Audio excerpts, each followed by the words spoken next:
From the land of conjures, flying through the internet to your device like a UAP, hauntingly unexplained and downright weird, this is the Witching Hours, and we are ready to take off in the flash of an eye. Good evening to one and all, wherever and whenever you are listening to this program. I am Giant of the Frost, and joining me, as always, is our co-host, the medium Jenny Lee. How are you doing, Jenny? I've been better. Yeah, you've been scraping along this week. Yes, my poor ankle is still,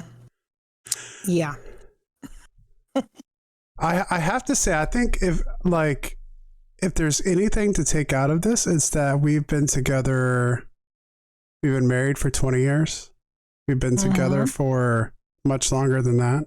About 10,000, yeah. Yeah. Mm-hmm. And I don't ever really remember you really spraining your ankle that bad before. So on one hand, it sucks you're going through it. I don't get injured very often.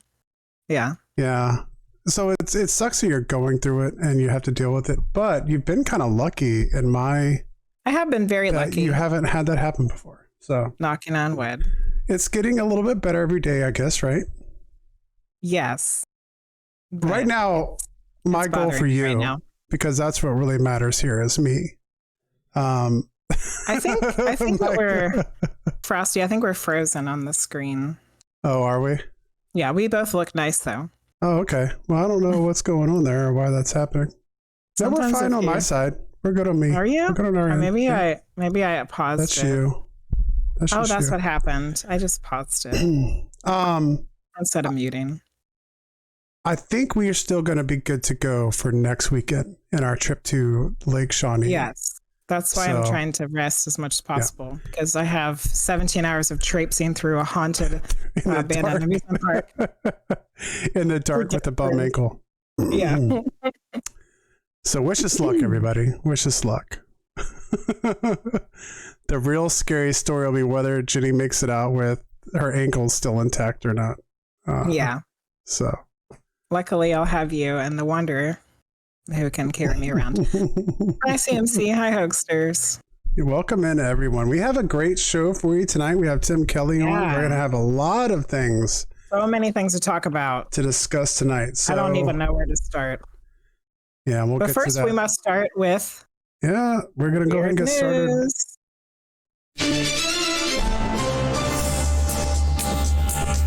The news.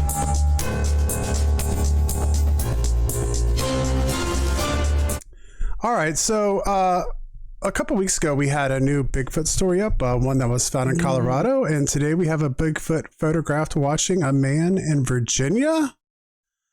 A man working in a wooded area of Virginia snapped a photo of what he believes to be a Bigfoot peering out at him from behind a tree, and later that evening recorded some eerie howls that he also suspects came from Sasquatch. The remarkable case, which came to light this week by way of the Rocky Mountain Sasquatch Organization, is said to have occurred in the forested area of the state known as Lick Fork around 3 years ago, when the witness, identified as Harley, was working at a sawmill. According to the man, while grabbing a drink from his truck during a break, he heard an unsettling growl from the nearby tree line, and after hearing the sound a second time, he glanced over at the area and was astounded to see a large, dark figure watching him from behind a tree. And I've put that video up on Discord in Weird News, so it takes you over to a YouTube page. As usual, the picture is lacking. Just like this black figure. I actually have an idea. I see something there, but I want everyone. Maybe I'll talk about it towards the end of the show. Okay. I don't want to say what I think it is and then change other people's opinions right off the bat. Okay. Because you know how that's kind of like it works. If you look at it expecting to see something, so it's a wood booger. That's the part of Virginia they got the wood boogers. Yeah, I'll go wood booger. That's what we call them here in Virginia, wood boogers. Well, that's what people in Virginia call them. They're called a wood booger. No, I've never called it a wood booger. Evidently, that's what we call them out here in Virginia. So anyway, that's story number one. So go check that out. Tell us what you think over there on Discord, and I'll post my opinion. Maybe I'll talk about it later if it comes back up again. Anyhow, the second story for tonight is NASA brings back actual sample of the asteroid, but can't open the lid. So for all you people who have been trying to make your peanut butter and jelly in the morning and struggled with the jelly jar or the pickle jar, I know I've been tasked with opening up a couple of those in my time as husband and father. When you're firing a spacecraft at an asteroid, touching the spacecraft down on the asteroid very briefly to collect the sample and then returning the sample to Earth, there are a lot of opportunities for problems. Despite the difficulty of the task, NASA has successfully returned a sample of the asteroid Bennu to Earth in late September. Since then, scientists have begun to open the sample, a long, slow, and delicate process, which the team has spent months rehearsing.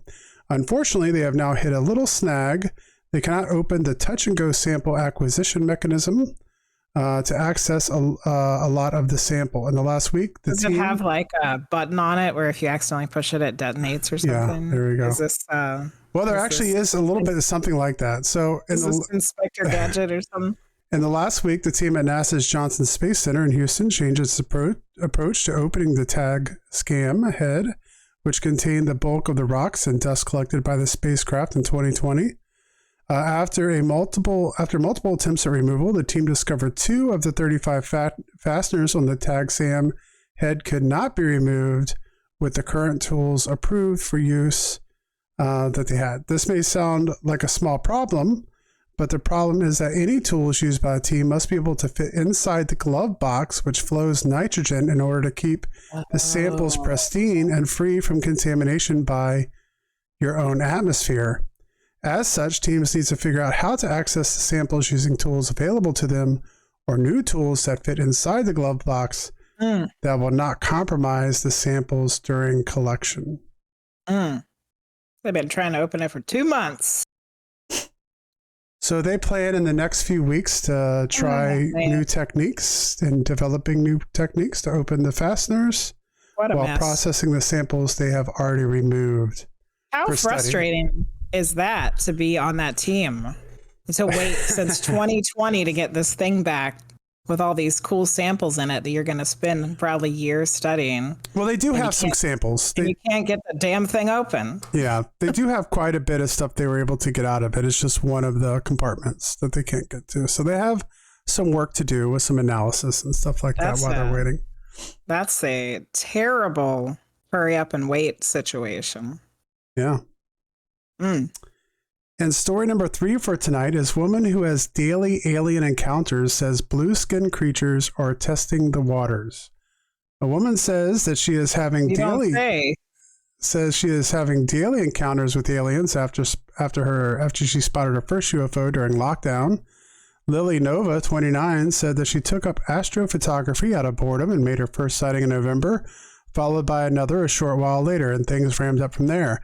Now, not a day goes by that she doesn't see a floating orb, a metallic ship, or an extraterrestrial being, and she can even describe what they look like. Lily from St. Louis, Missouri, said one of the aliens looked like a girl with light blue skin, no hair, and added that the very beautiful being was wearing a skin-tight gray suit. My first encounter with aliens and UFOs was very intense. I went outside for some fresh air one night, and I immediately locked eyes with a bright light hovering over the neighborhood. The woman who has daily alien encounters says blue-skinned creatures are testing the waters and said that during the lockdown she started making regular UFO sightings and it must have sparked a change as now she claims to have daily encounters with them.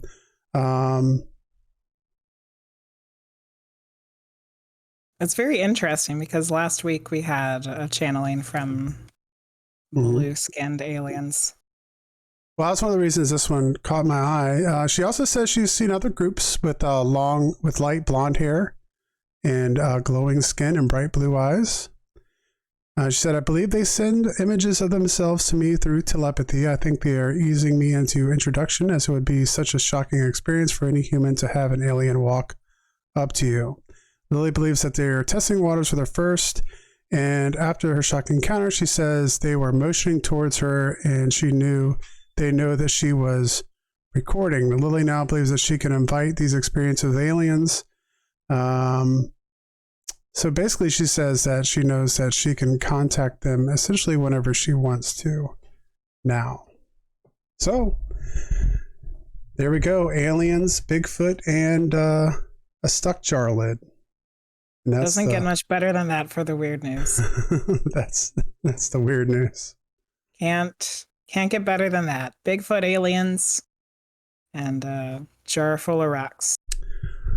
All right. So Tim Kelly is the founder of Polytope Press and the author of Natural Healing Self-Empowerment, the world's most powerful health book, and the Optiflex booklet teaching people how to attain optimal fitness at home using no equipment.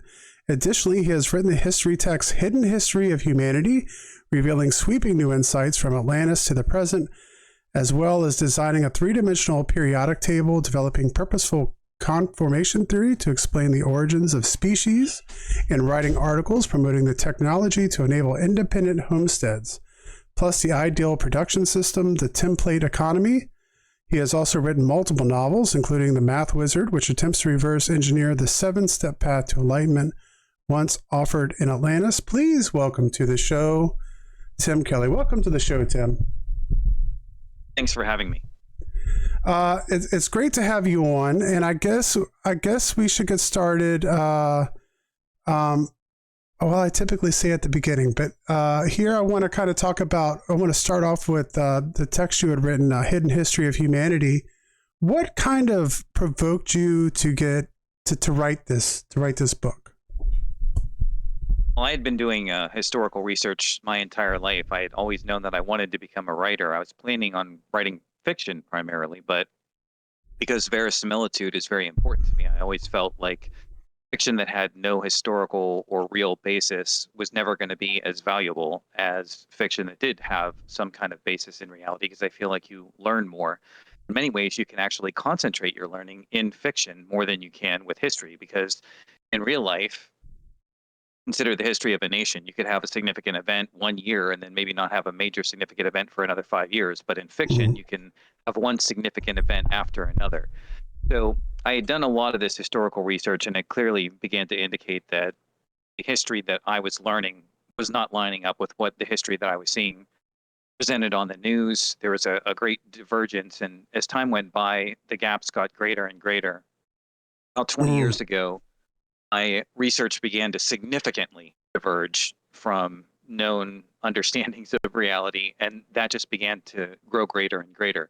Within the past several years, several events have happened indicating that there were about to be tremendous changes on this planet. And I suddenly realized that if I did not write Hidden History of Humanity, a lot of people were going to be completely baffled by what just happened. There's a famous quote from history that a lot of people, I'm sure, are familiar with. It comes from Santayana. Those who cannot remember the past are condemned to repeat it. But what eventually began to strike me was those who learn false history are condemned to learn nothing whatsoever. So it was very important to me to get this history down and offer these insights, because I feel that they were very sorely needed. So what was one of the, if thinking back when you started to notice that things were not as they seemed, what was one of the first things that you found that didn't fit? Well, I mean, I could go through so many different things, because it really was a gradual set of degrees of insight. I remember in high school, I participated in speech and debate in extemporaneous, and in that event, we would give speeches on current events. So one of the things that was really interesting about that time period was, as part of being an extemp, there was something called World Affairs Council. So what that meant was that when you were a teenager, you could go to these special meetings, and in these special meetings, you were given actual policy statements from the State Department, like, what is the United States stance on the Caribbean? Or what is the United States stance on the Middle East? And you could read exactly what the policy statement was. And that was kind of interesting to me. You feel special and privileged to be seeing these documents that are official policy documents. But then all of a sudden, I go home and I might read a Time or a Newsweek, and I was like, what the heck? This has nothing to do with the other. I mean, the policy statements were completely divergent with what the news was. And then I remember specifically when SDI was being discussed, the Strategic Defense Initiative, so the so-called Star Wars program. there was a very set of specific details in the State Department policy statement. And then when I saw Reagan on the news talking about it, he acted like he had no idea what his own policy was. And I was just thinking, what in the world is this? I mean, Hmm. none of this was making any sense. And then the science in the background didn't make any sense. And it just kept getting worse and worse from there. First, I realized that there was a great deal of corruption everywhere. And at first, I thought, okay, I was thinking like a human being. I was thinking this is corruption where people are trying to make a lot of money, or people are trying to get a lot of nice cars and nice mansions, have a lot of sexual partners and stuff like that. And that was the extent of the corruption. But as time went by, I mean, I was led into a completely different world where it was something that was beyond human. And the corruption goes to a level that most humans can't even comprehend simply because most people look at life from a human standpoint. They can't necessarily easily look at life from, let's say, the standpoint of an extraterrestrial or the standpoint of a demon. I mean, most people just can't even imagine thinking that way. And you kind of eventually get to a point where if you want to understand everything that's going on, you have to think in completely different ways. And there was tons of information on that. But I will say that one of the biggest books, like tearing things to a whole new degree, was a very specific book. And that book was Suppressed Inventions and Other Discoveries by Jonathan Eisen, Eisen. Now, he had written this book, and he was not really so much the author of the book as an editor of the book. So he compiled articles that were originally published in Nexus magazine out of Australia. And this book had tons of different topics on tons of different areas by multiple authors. Some sections of the book were devoted to suppressed ideas in health. Some were devoted to the space program and secrets about that most people were not learning about. Some were about suppressed forms of energy technology. And that was what really opened the door to a whole new world, because now in the age of the internet, I had keywords. And as a researcher, Yeah. once you have keywords, you can start digging in ways that you never could before. And so I've been doing this for 20 years. Wow.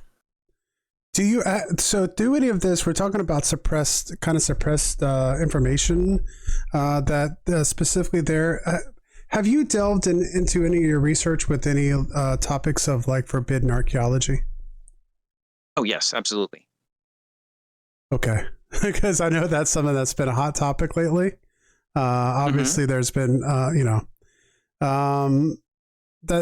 so we can get into that in a little bit. I did want to say one more thing. When you're talking about what like foreign policy is in terms of action and in terms of what the politicians say it is, I feel like you hit a sweet spot there, because I feel like we've entered into that even more so into our modern times, where I feel like at one point in time you had at least a rehearsed reaction to things. And now I feel like there's no guess on what a nation's foreign policy could be or what their reaction could be to current events.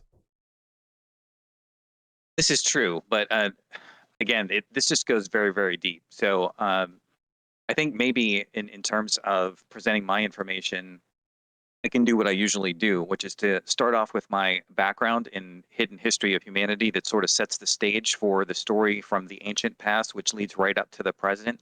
And with that context, we can take it a lot of different directions. So That sounds like, great. I can just Sounds give you that. great. Okay, so Yay. what I did in hidden history was I started off with a tour of the solar system. I was really going as far back in time as I possibly could in history.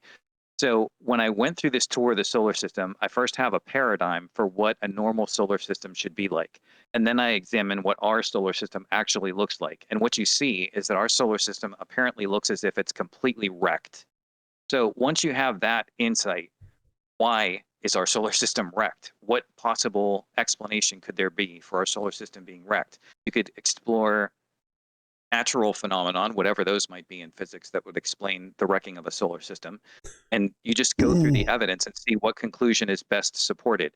Now, of course, the biggest aspect of wreckage in our solar system is an asteroid belt orbiting between Mars and Jupiter. Now, there are many explanations for this. Some of them are extremely silly. I have a childhood book that claims that, well, when Jupiter was forming, you see, it was just so big that it wouldn't allow a planet to form between Mars and Jupiter, so there's just a bunch of rocks floating there. It makes no sense to me whatsoever. Anyway, the most Damn plausible Jupiter.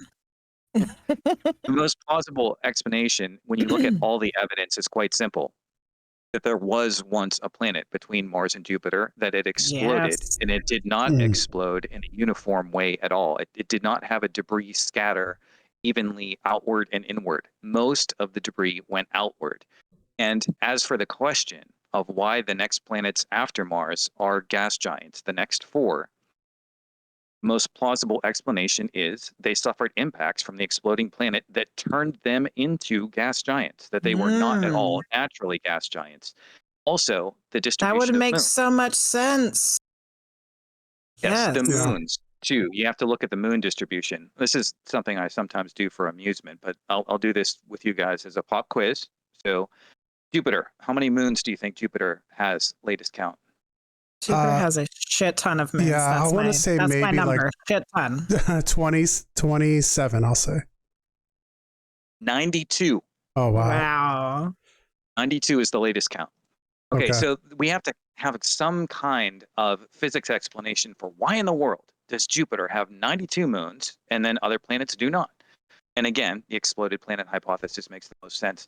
Now, there's tons of evidence I could get into. That would take a tremendous amount of time just to do that. But what I will say is this is an example of a wrecked solar system. And when you analyze all the rest of the evidence, it appears as if a war of some kind was being fought in our outer solar system.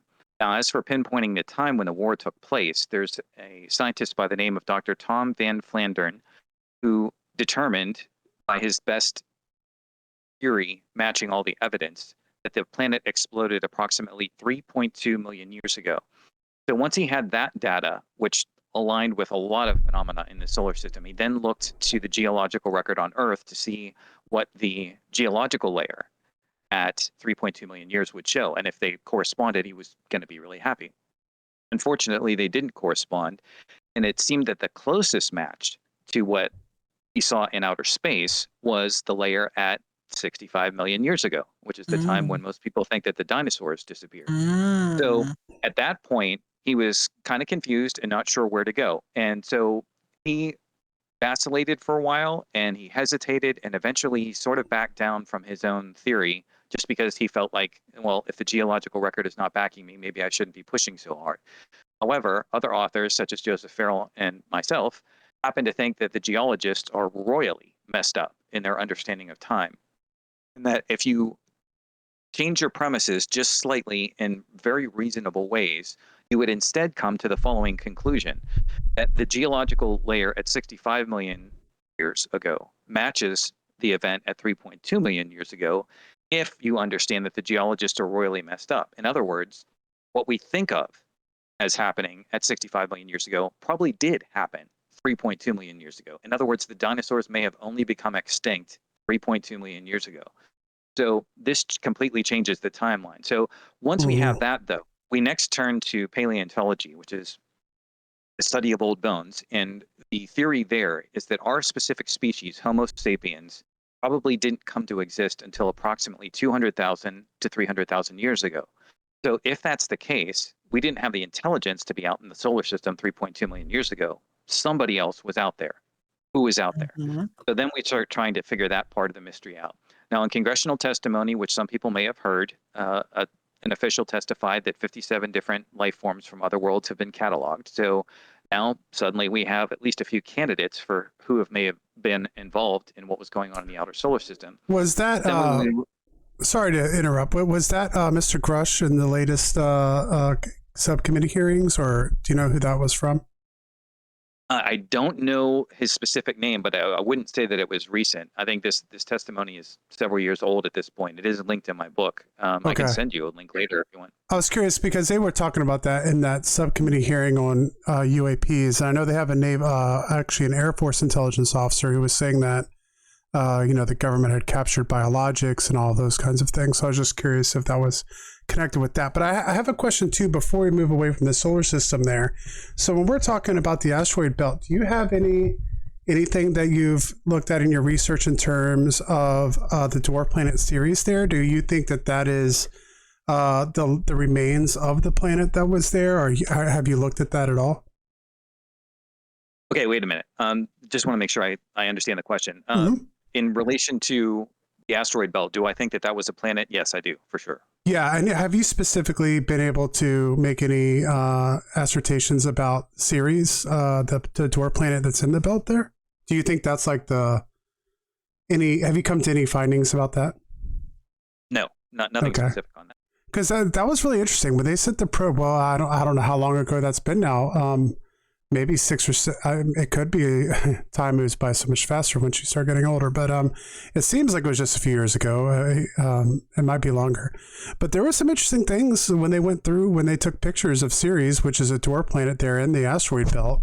One of them had a light shining out of a crater there, and they couldn't figure out what it was, what could be reflecting the light. And then, of course, they're like, well, what can reflect light? That could possibly be water, but then you're talking about water being on a dwarf planet. And so either way, it seemed to have like it could have some pretty big repercussions scientifically there.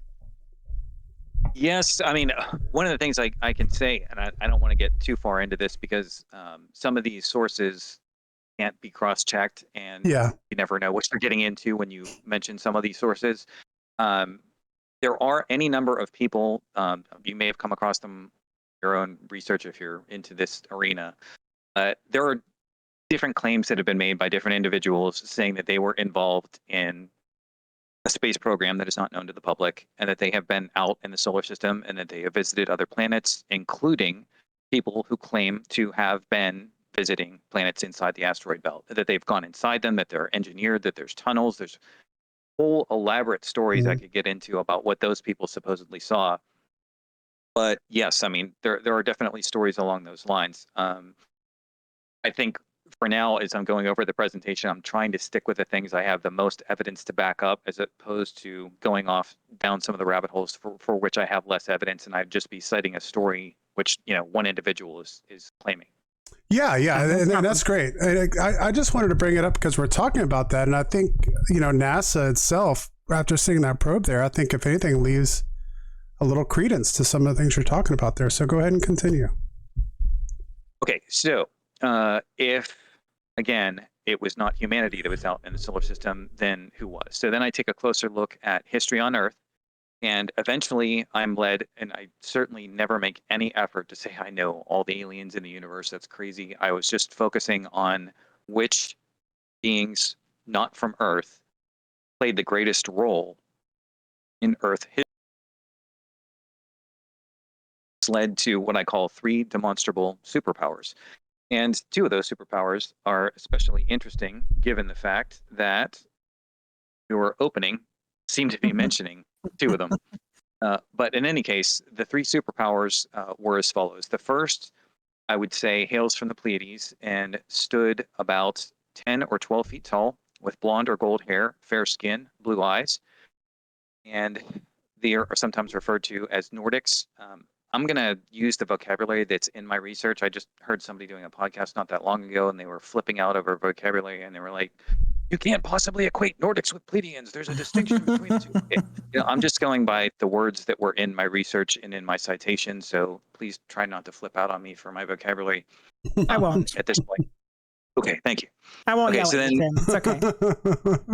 The Pleiadian group then founded the civilization known as Atlantis. And according to Edgar Casey, humanity, Homo sapiens, our specific species, began at approximately 210,000 years ago, and this would match the time frame when the Pleiadians arrived. So I believe that, yes, they did upgrade the extant ape hominids to the species of Homo sapiens. And when they were upgraded, this process was done by women who were known as Earth Mothers, which is kind of a flip of the mythological phrasing. They usually say Mother Earth. A phrase that's shown up repeatedly in my research is Earth Mothers, which suggests that these women were acting as some kind of potential surrogates for implanted genetically modified seeds, or that they were scientists who were overseeing an upgrade of some kind. But in any event, the upgrade would have taken place to Homo sapiens. Now, when this upgrade took place, this would be Homo sapiens that were about the same height, but started to look like human beings more than they look like apes. And again, this places us at about 210,000 years ago. And the Palladian Nordics who were doing this work, again, they would still be giants, 10, 12 feet tall, blonde hair, all the stuff that I just said. And they were overseeing us for a significant period of time. Now, a little bit later in this story comes a second group. Now, this group, again, sort of somewhat, possibly referencing your opening, I don't know if these two groups are related or not, had cyan skin. They were blue-green in skin and did not have hair, had elongated heads, and also, strangely, appear to have been simultaneous hermaphrodites capable of parthenogenesis, which is some very fancy scientific phrasing for the following. They were neither male nor female. They were capable of self-fertilization, and parthenogenesis basically means virgin births. Now, that may sound, very strange and exotic and, more religious than scientific. However, if you take a close look at our animal kingdom, you will see a number of interesting things that are worth taking a closer look at. Number one, hermaphrodites do exist on Earth, and they tend to occur more in marine and amphibious organisms. Isn't that interesting? Second of all, you will find that human beings have an oxygen carrier called hemoglobin. It gives us our red blood. However, it is not the only oxygen carrier that nature offers. There are others. One of those others is called hemocyanin. So in the same way that we have hemoglobin, which is iron-based, hemocyanin is copper-based, and it is preferred for organisms in a low oxygen saturation environment, say, for example, underneath the sea, or amphibians that aren't as oxygen dense rich environments as humans would be. And isn't that interesting that all of that corresponds? Second, we see, of course, in ancient Egypt, the image of Osiris with blue skin and an elongated head. How about that? And we also have many ancient records that also state that in ancient Egypt and in around that area, specifically around two continents known as Lemuria and Mu or Pan, whatever you want to call it, this is apparently the base where these people were situated. In Australia, we have testimony from Aborigines, which, again, there is a citation in my book for this, comes from Tony Bushby. But they say that specifically, there were people in ancient times who taught them the ways of civilization with skin colored like blueberry. Isn't Krishna also blue skinned from the Hindu religion? Yes, this becomes a trend in that area of the world. And don't forget the supposed location of Lemuria, in case people were not aware. It was technically in the Indian Ocean. So that's very fascinating because when you look at a map, you can then see like Madagascar off to one side. You see India to the north. And what do you see directly to the east? Australia, which is where these people are saying that they had encounters with these beings. So again, it all perfectly fits. So it appears as if from the records when Lemuria was going down, people were escaping Lemuria and going to their next best locations, which evidently was India. And some of them went to Australia as well. And as far as the giant continent in the Pacific Ocean, many of them apparently went to the area that is Peru. Which is where we also see evidence of elongated skulls. You basically just follow the elongated skulls and you get there. Yeah. Okay, so these two groups would have been in prominent existence more than 50,000 years ago, but then catastrophe, if you will, strikes at approximately 55,000 years ago with the arrival of the third non-human group, the reptile group. Now they set up a base. The reptilians. They set up a base, apparently primarily in Antarctica, and then on 4 mountain nests. We actually know the location of those mountain nests. 3 of them were in the Middle East. I'm sure people will have heard some of these names before, but Mount Hermon, Mount Horeb/Sinai, a Mount Zion, where the Dome of the Rock is, and the famous temple. And the third, I would say, is Adam's Peak, also sometimes called Mount Malaya, and this is located in Sri Lanka or Ceylon, whichever way you want to look at that nation state at this point. And there is indeed a mount there with a giant stone reptilian footprint there. I mean, it's huge. I saw an individual in a photograph who was standing in front of this claw and carved in stone. And some people are apparently calling it a lion's paw, which is ridiculous because we know what a lion's foot looks like, and it has Yeah. a totally different number of toes.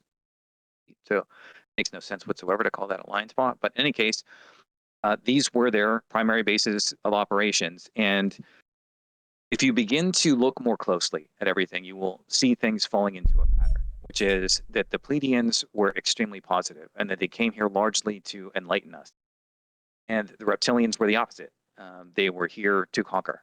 And once you begin to appreciate that pattern to its depths and see that the group that's in the middle, which I believe happens to hail from the star system of Sirius, I can't be 100% sure of that, but I believe that the group that I call the Cyanians probably hailed from Sirius, and that the reptiles probably hailed from Draco and or Orion.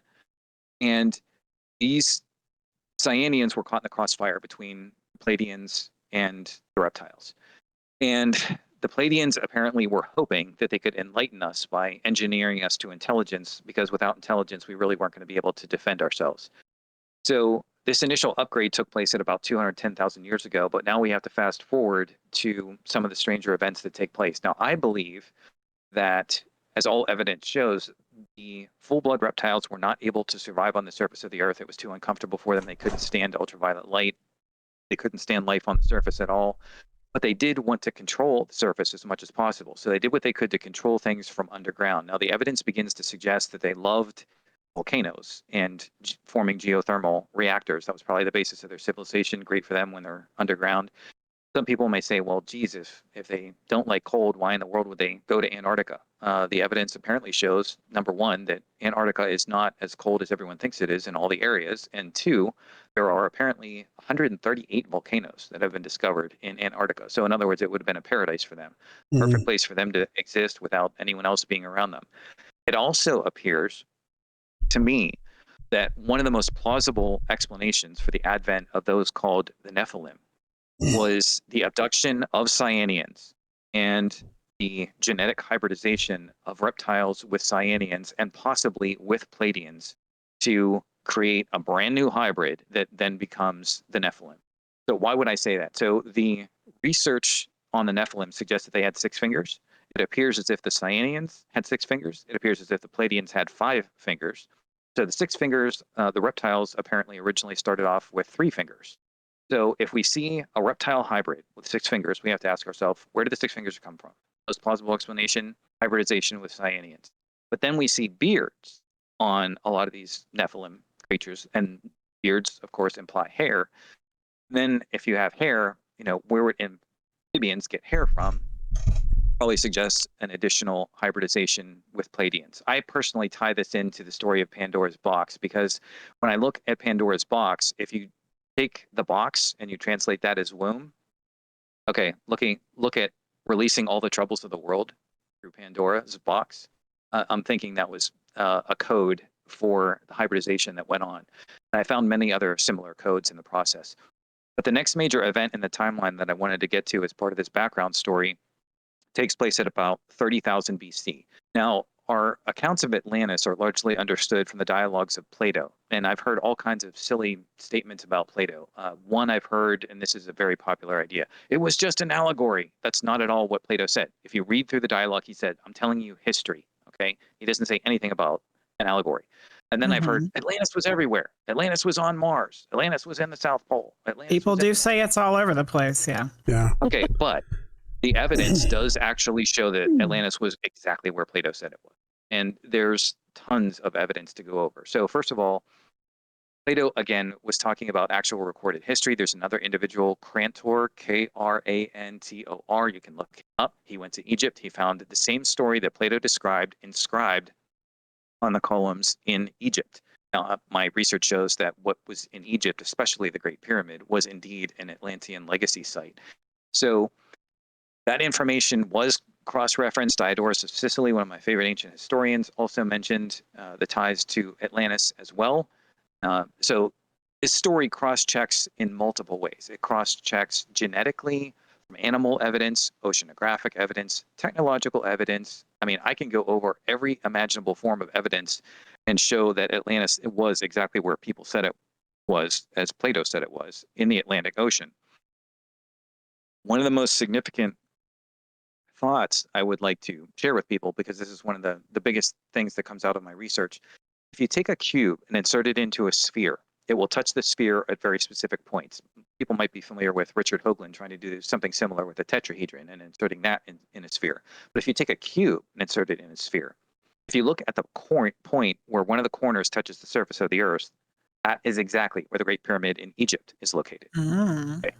So that cannot be a coincidence. But if we then use simple basic math, there's 360 degrees in a circle.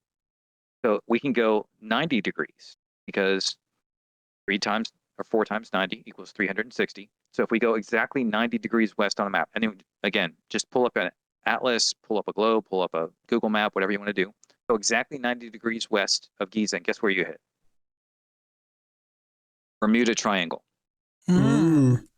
And all my research Okay. indicates that the capital of Atlantis was called Sidonus, and it was located exactly where Edgar Cayce said its remains will be found, which is Bimini off the coast of Florida in the Bermuda Triangle. And all the strange phenomenon, of course, that have been associated with the Bermuda Triangle, I believe, are artifacts of the buried Atlantean technology at the capital of Atlantis, Poseidonus, that once existed there. So in Plato's account, he mentions a temple of Poseidon. Now, I think that there were several Atlantean cities, multitudes of them, many of which featured cities in rings, and they also featured cubical constructs, which we call temples. And I think that's kind of an ineptitude of vocabulary, because if you look closely at what was being taught there, as we were mentioning in the intro about my book, The Math Wizard, which tries to reverse engineer the original 7-degree step to and path to enlightenment. Among those 7 degrees, we actually know what some of them were. And how do we know that? Well, there's an author named Tony Bushby who wrote a book called Secret in the Bible, and he uncovered a lot of the degrees that were taught in a degraded version of the path to enlightenment in the mystery school in Egypt, which is of tremendous importance to the story of humanity as it moves forward. But listen to some of the things that were taught: physical sciences, geometry and architecture, chemistry, astronomy. Does any of that sound like the best word for the building where all this stuff was taught is No. temple? It sounds more like a university, doesn't it? Yeah. I mean, this was advanced stuff that was being taught. Now, it is my very strong belief that what Bushby uncovered was a degraded version of the original path to enlightenment. And the reason why it was degraded was for a very specific reason. So first, there was a conflict in ancient times between the reptiles and the Pleiadians in Atlantis. And that's a whole story we can get into or not if you want to later. But then there was a second Tim, can I major stop you for a second? Sure. So, I understand that there's like a bunch of evidence for all of the Atlantis stuff, and I think I know some of those things. So could I ask what some of the evidence for, not that I don't believe it, because I kind of do believe it, but what were some of the evidence for some of the alien things that you have found? Okay, so one of the very first things that I did, because I was just curious, you follow a hunch. Sometimes the hunch just goes to a dead end and it's like, oh, well, that didn't work out. But one of the very first things that I did when research began to lead me down this path was ask a very simple question. Has Pleiadian DNA been found in human beings? Pretty straightforward, right? So I stuck that in there as a keyword search, and guess what I found? It has been found in human beings. Because we've been testing our DNA a hell of a lot over the past 15 years. We certainly have. And I think one of the things that fascinated me the most about getting a positive hit on that inquiry was the nature of the evidence. Because when I first heard the evidence, what I was thinking was that the evidence was going to somehow magically confirm that the Pleiadian DNA mixed with human DNA at about 30,000 years ago or something like that, around the time frame when this upgrade took place that I'll get back to in a second. But matter of fact, well, I think it might be better if I do switch back to 30,000 years ago, and then I'll move forward to the DNA evidence, 'cause I think it'll just help the story a little bit. So in Plato's account, he mentions exactly how this happened the first time. And what he describes is as follows. One of the gods, which again, I would translate as Pleiadian, named Poseidon, mated with a mortal woman named Cleito, who had been orphaned by fate, as described in the dialogue. This led to the spawning of the demigod line. And if you look at the paleontological evidence, you see that it is around this time frame, about 30,000 BC, that we see the advent of Cro-Magnon man. Now, Cro-Magnon man is anatomically distinct. Cranial capacity, size, any number of features in the skeletons are different from Neanderthal and some of these other extant hominids that were circulating at the time. We also see in the first upgrade from the ape hominids to Homo sapiens were still small. They were still the size of the ape hominids. They just looked more human. But once Poseidon mates with Cleito, we have this demigod line, and they were no longer small. I mean, these guys were giants. And later, from this new program that gets started, the Cro-Magnons get started, and we see their remains from Atlantis, because Cro-Magnon phrase comes from a village in France where the bones were discovered. But that area is reasonably close to the Canary Islands, which was pretty much the northeastern tip of Atlantis. In other words, they fled that area when things were getting tough, ended up in France. So that's how the bones got there, as Atlantean refugees. Now I'll jump ahead to the DNA evidence just to get to your question. The DNA evidence, strangely, said that there was an infusion of Pleiadian DNA in Denmark, and it occurred at a very late date in time. How about this?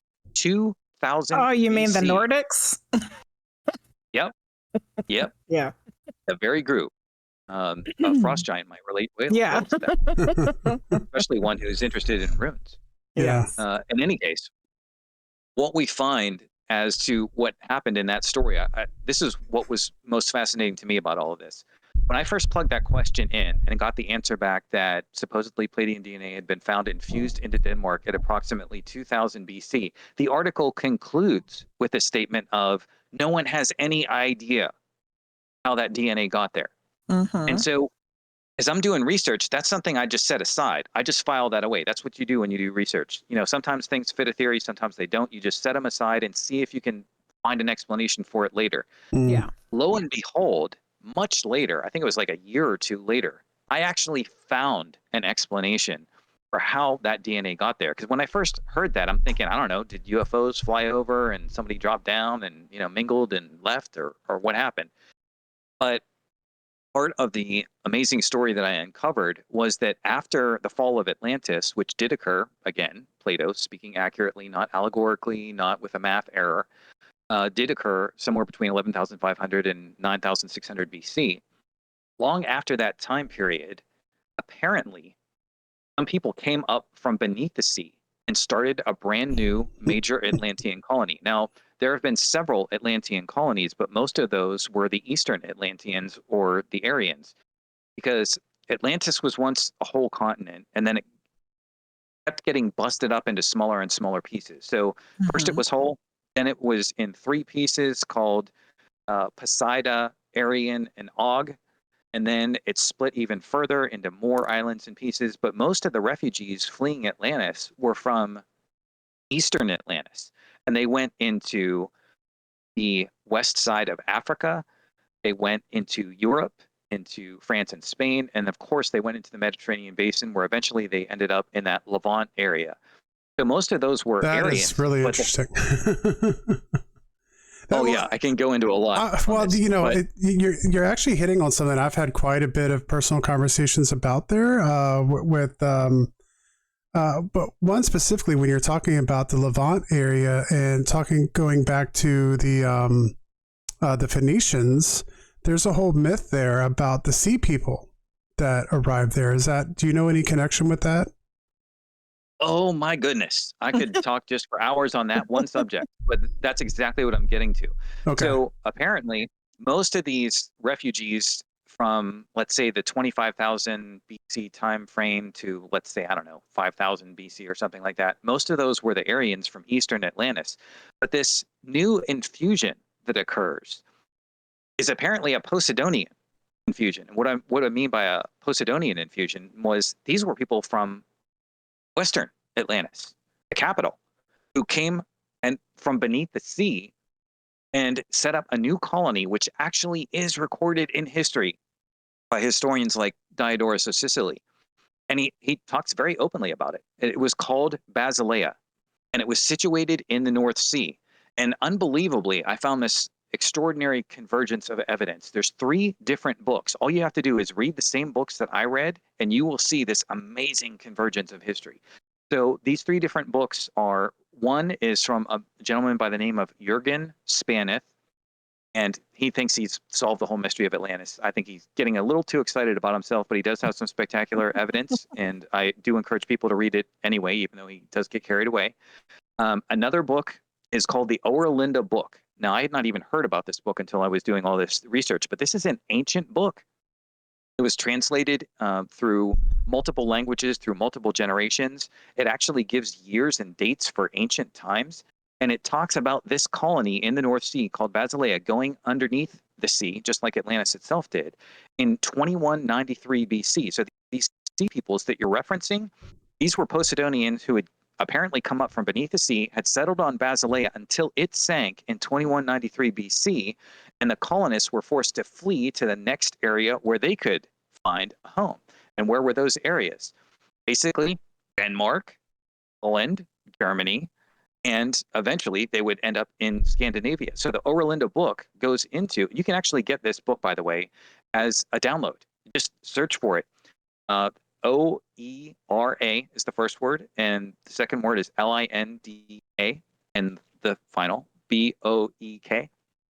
Do a keyword search for that. You can actually find a downloadable PDF, and you can evaluate the same evidence for yourself to see what you think of the evidence that I looked at. But That's in that cool. story, telling the story of the sea peoples, you will see that after their main colony went under in 2193 BC,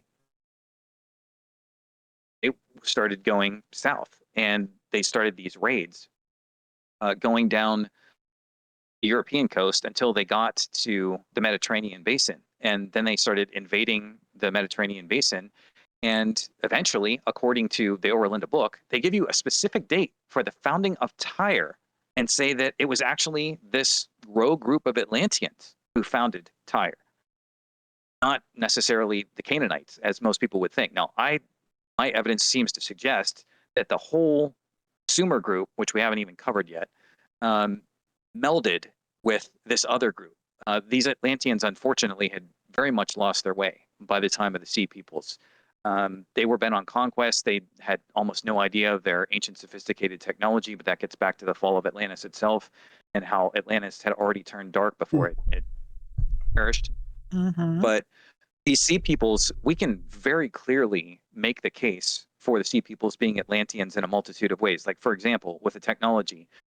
So with the technology, for example, when people go back in time, they often assign ages to things. They'll say the Copper Age, the Bronze Age, the Iron Age. Now, if you go through the history books, you're going to get the idea, oh yeah, the Iron Age, that was another Newton situation, right? Like somebody woke up one day and said, oh, I know how to make iron. And then they just made it, and then everyone did it. I mean, Yeah. there's no clear explanation as the advent of the Iron Age. But when you track this research, it actually becomes quite clear. The iron was taught to other people from the Atlanteans. They were the ones who introduced the Iron Age.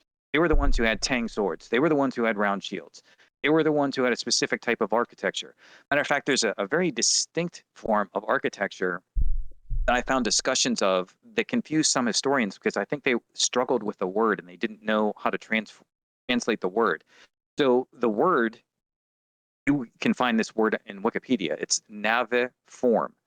So what that basically means is some kind of like home that's like a ship. And it baffles a lot of people because they're just not, what does it even mean? So I think Jürgen Spaneth, for example, seems to think it was like some kind of houseboat or something like that.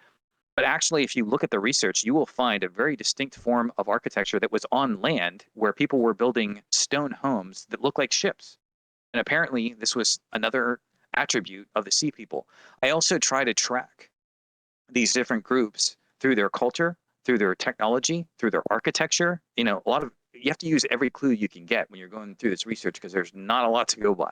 Yeah. And architecture is a really big deal. You start looking at what's called rampart architecture, or the idea of having a central fortress on a raised mound for defensive purposes. And then what was it made of? What were the stones like? What was the mortar like? And I start cross-checking that against different groups of people using different forms of technology. So we did have all of those different groups merging together in that time. And it's really unfortunate too, because what's happened with the historians is they were so hell-bent on removing Atlantis from the history of the world that any instance of Atlantis showing up, even these late Atlantean colonies way back at 2000 BC, they wanted that out of the textbooks. So when you read through certain ancient historical documents, you're actually reading about Atlanteans and having no idea that you're actually reading about Atlanteans. The most famous example of this I can think of, the Philistines. A lot of people who are familiar with the Bible will have heard of the Philistines. And they think, oh, yeah, that was just another Levant group that was running around. No, they weren't just another Levant group that was running around. Those were Atlanteans. If you look up, track the history of the Philistines, I have tons of references in my book. Archaeologists are digging into this very deeply right now. They're puzzled by what they're finding because they don't have some of the references that I do that explain how the Posidonians started this colony in the North Sea. But you will find another name for the Philistines was Caphtorim, which is the people of the pillars. So the people of the pillars is super significant. And one of the main reasons why people of the pillars is super significant is because it represents a very unique and advanced form of technology, which very few people understand.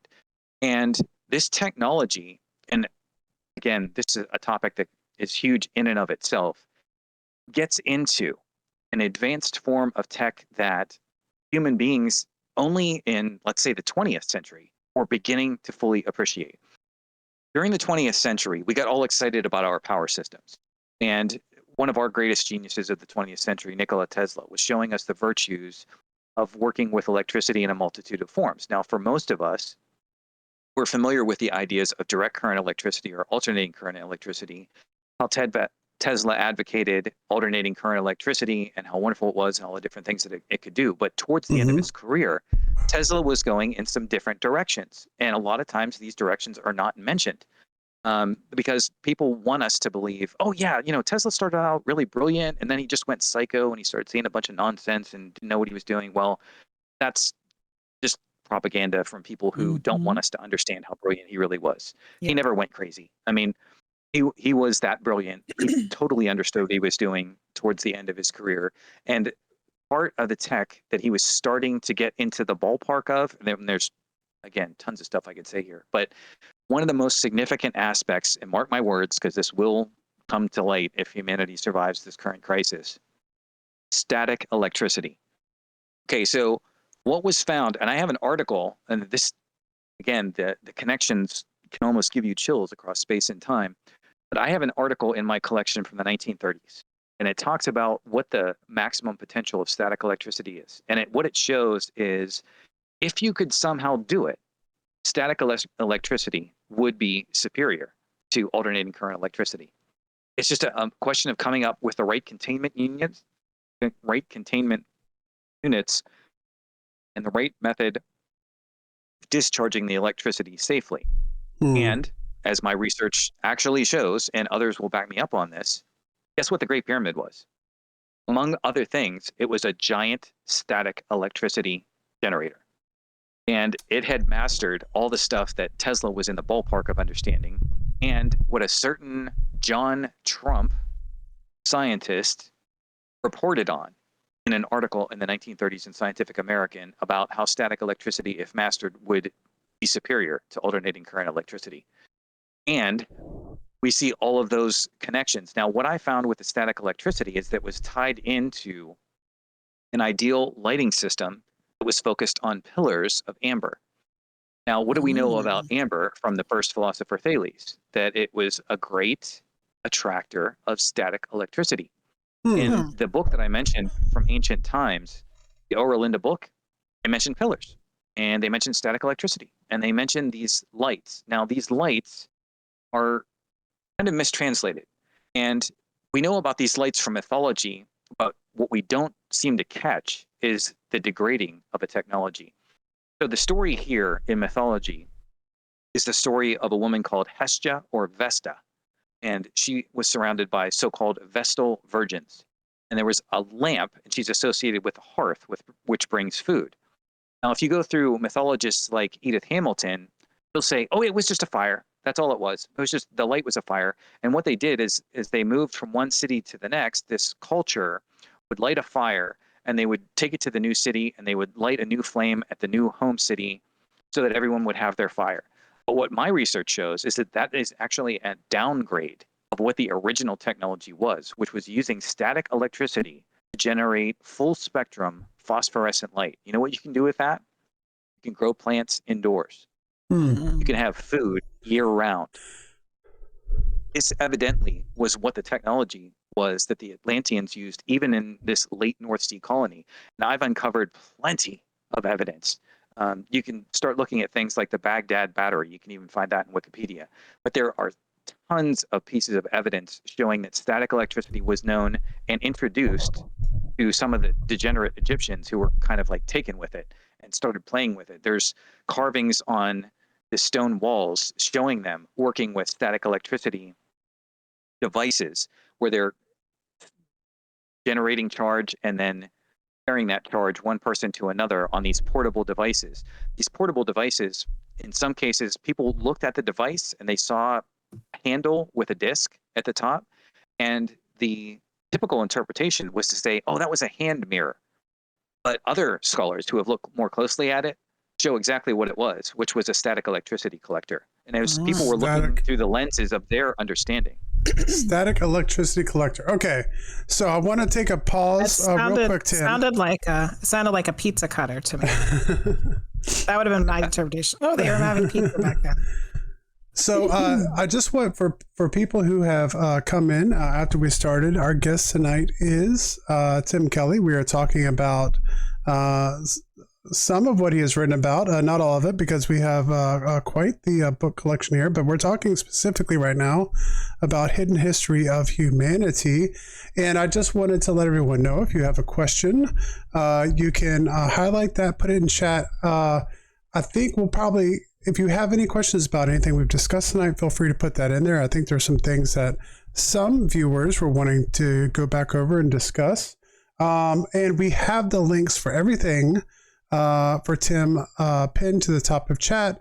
You can go to polytope.1.50megs.com, and you can check out his stuff there. For everyone listening later on the podcast, I'll have all of the links to Tim's stuff linked in the descriptions below, so you can check out all of the content there if you're interested in obtaining. Because he's written a lot about a lot of things: health, fitness, hidden history, atomic theory, origin of species, and he's written a hell of a lot of fiction books and comics. So there's a plethora of different things to check out over at his website.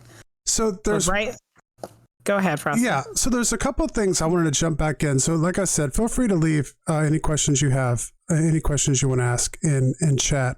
One thing I wanted to kind of go back over with this was going back quite a bit to like Plato and the idea that of where Atlantis was, because I know there's been a lot of debate. Specifically, the things that I've looked at before with Plato have always suggested that it was possibly somewhere near the Bering Strait or something like that. So how does that get us? What was he talking about that gets us all the way to the Atlantic? And the other follow-up I think I wanted to have on that is there any correlation there between that and the Bimini Road? Yes, definitely. The Bimini Road area is basically where, in the proximity of where the capital Atlantis was. This was the more spiritual part of Atlantis, where the more positive people were initially. So, as I said, the evidence is from a multitude of sources. So I'm just going to try to race through that as quickly as I can. So one of the great books on this is History of Atlantis by Lewis Spence. And one of the simple things he did, take a look at animals. Animals are an excellent source of information. Why? Because we just look at their distribution. So if we find an animal that is on, let's say, America, and then we find it in Ireland only, and then we only see it on say, the other side of the Atlantic in Europe, then it stands to reason, especially if the animal can't fly and is incapable of swimming because it's a tiny little Mm-hmm. rodent, that the only way it could possibly be in those locations was if there was a significant landmass.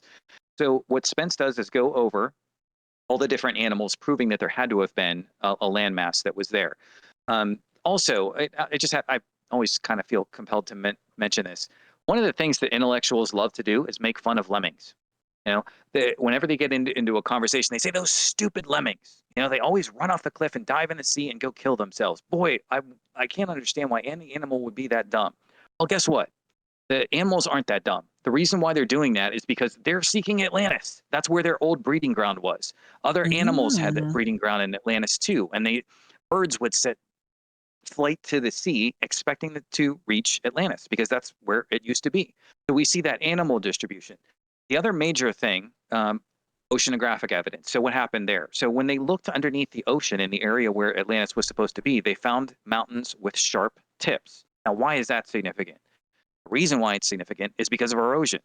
If the mountains had been under the sea for any long period of time, the water would have eroded them to smooth hills. They wouldn't be sharp peaks. The only way they could be sharp peaks was if these mountains were above ground relatively recently. The other thing that is also of tremendous significance to our story is the pure copper. So there is an ancient trade route that went from aspects of Atlantis that were on Europe, specifically areas like Crete, and across the Atlantic Ocean, and then into North America. So the pure copper was discovered at a place called Royal Island by Lake Superior. It was a fluke of nature that this incredibly pure copper was found, but it was traded in the ancient world and ended up in Crete. So I've heard of this before. Yeah, I've heard of the copper. Assuming you only had sailing ships, which isn't necessarily a valid assumption, but assuming that you did, or rowing ships, how are you going to get across the Atlantic Ocean in ancient times and trade this copper? Unless there was a landmass that was there and they could island hop. So that evidence also stands. And then we also see with Lewis Spence something else he did that was really important. At the very end of his book, he has what he calls the Atlantean Cultural Complex. This is of also great significance. So what he did is basically looked at a number of unique cultural features that only occur on either side of the Atlantis and apparently don't occur anywhere else in the world.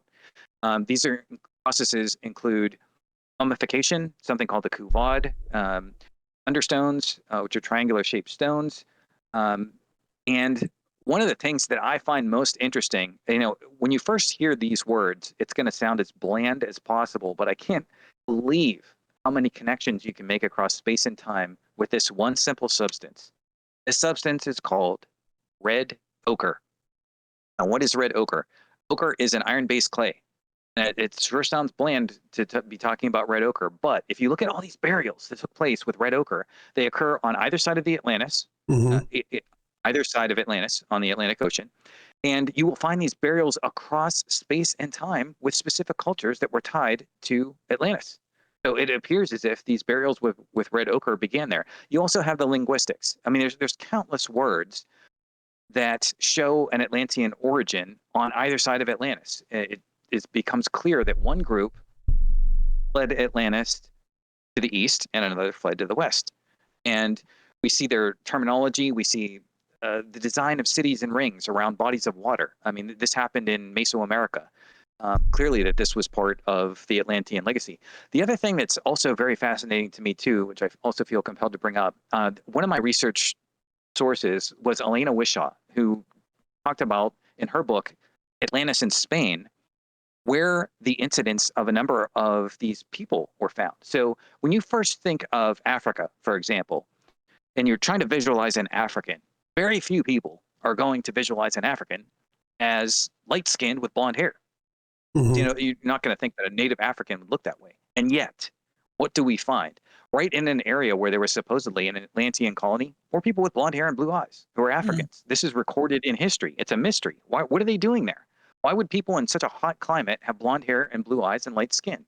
It doesn't seem to make sense. And then in Wishaw's book, Atlantis in Spain, she talks about other blonde-haired, blue-eyed people who were living in Spain, which apparently was an Atlantean colony. I attempted to go back to the story of the demigods because really haven't gotten into that, and it's a pretty important part of the story. But let me just cover that quickly just to have it in the story.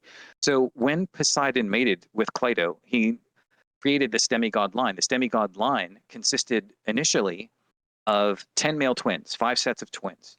We know their names. It's recorded in the book. It's recorded all over the place. And they had mates who were known as the Seven Sisters also being associated with the Pleiades. So this was the beginning of this line. Now, the first 2 twins in that line were named Atlas, and some people believe Atlantis itself takes its name from Atlas. And his twin brother, his name was Gadir. Through a series of phonetic changes, there is in Spain a city called Cadiz. And when you trace the phonetics of the name Cadiz, it goes back to Gadir. In other words, one of the cities in Spain was originally an Atlantean colony where one of the demigod twins actually lived. Now, some people may say, okay, well, that's interesting. It's legend, give me some tech or something. Okay, I'll give you some tech. So what they discovered when they were there, Elena Wishaw discovered an Atlantean water system in Spain, and it's a brilliant water system. I thought about it for a while, and I thought, man, this is so spectacular. We could actually be bringing this stuff back today because we can understand the tech to a significant degree. So how did it work? It was incredibly simple. You have on top of a mountain, you have clear, fresh water, okay, which flows down. Now, let's say that you had a city that you wanted to make sure that that city had clear, fresh water. What would you do? The Atlantean way of doing it was in the mountain foothills. They dug out a huge volume and reinforced it with specific materials. These materials included limestone, granite, and compressed earth that was so strong that when Julius Caesar was on his warpath, he said it was indestructible by man. It was so strong. And in those reservoirs, they got the pure mountain water and just simply used gravity and vitrified clay pipe, channeled that water right down into the heart of a mining colony. That was the Rio Tinto mine in Spain. And in that area, usually when you do mining, all the water is incredibly contaminated and you get sick if you drink it, the mining tailings. But in that one area, Wishaw tells this story of this little bird flies into the area where all the contaminated water is, waits for a specific moment, and then this fresh water bubbles up, bird happily drinks the water and shoots off. Now, if that had been mining tailing water, the bird should be dead. But it knew that that was the spot where the fresh water was coming up from the old Atlantean reservoir. So we do actually find more evidence in tech, in genes, in just about every imaginable form that you could think of, that it was indeed in the Atlantic Ocean. Okay, so there we go. I've always thought that was interesting. There's been a lot of effort put towards that, and I've read what Plato has said through my studies of history, and I guess he got that information from a scholar a couple hundred years before him. So it's been interesting about what they knew of the world, like the Mediterranean world, and how far the Atlantic went. And so where all those things are have always been highly debated, but it has been very interesting, especially with the Bimini Road and some very interesting things like you've discussed tonight that have existed over on this side of the world. So, yeah, that's actually a part of the story. Go ahead. Oh, no, you're fine. Go ahead. I just wanted to mention this because it's just really an important part of the story as well. So at the time the demigods came into being, these 10 twins and the 7 sisters, the full-blood Pleiadians were the ones who had the tech to create a great pyramid, which was, I believe, nearby this cubical University of Poseidon, where the path to enlightenment could be taught. And I believe they were offering them this 7-degree path to enlightenment. And the demigods thought it over, and they said no. And now someone might say, well, why did they say no? I don't know for sure, but based on all the evidence that I've looked at, I think the reason why they said no is they said, this is too much work. I mean, this was a partly human, but partly Pleiadian group of people. And they saw, okay, we're going to have to study math. We're going to have to study engineering. We're going to have to study all kinds of energy generation, physics, everything that goes into a fully functioning Great Pyramid. And by the way, the Great Pyramids, at the highest level, they were communication devices, like Tesla devices when he was about to communicate around the world. They were also power generation devices. So Tesla was trying to generate free power for all the world. Great Pyramids could do that. And they had an additional defensive function. where they could identify a target and overload it with so much energy that it exploded. Tesla was also doing that. So the Great Pyramids could do all that. This is what was being offered to the demigods to learn. And at that time, reptilians who can shapeshift had invaded Atlantis, and they were trying to seduce people to the dark side. And so my understanding is they approached the demigods and they said, hey, how about instead of all this intellectual physics stuff, you just get drunk and party and worship the devil. And people were like, that sounds better, So that's apparently the path they went on. So if you read Plato's dialogue, they're couching it in this like strangely devoted language. I have no idea why, but it tells you right in that dialogue what was going on. The 10 princes go into the University of Poseidon, as I might describe it. And what do?